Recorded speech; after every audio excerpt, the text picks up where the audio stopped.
Sinungalingan mo! Sama ang loob ko talaga eh.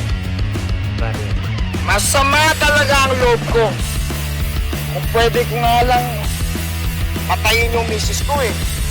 Parang Fernando po, bumabaril.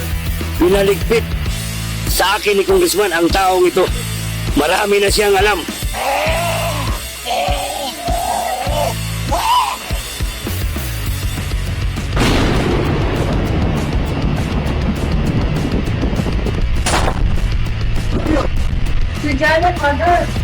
Congressman, ito nga pala si SPO Tony Montenegro, isa sa magaling na pulis sa departamento.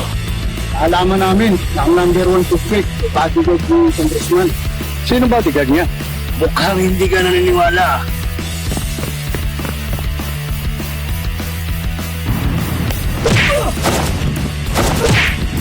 Atin-atin lang to. Mukhang hindi ka naniniwala. Halata sa mukha mo.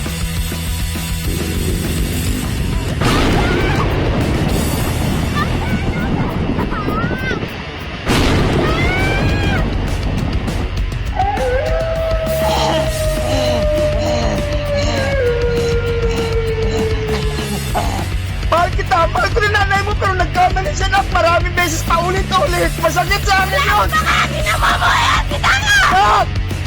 Sino yung datong yun? Bakit sinasabi mo? Gusto na magpangunan pa. Ha? Bitawan mo ako, ano kaya?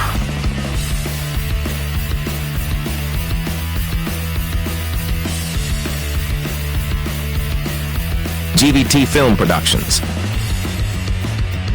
where entertainment is quality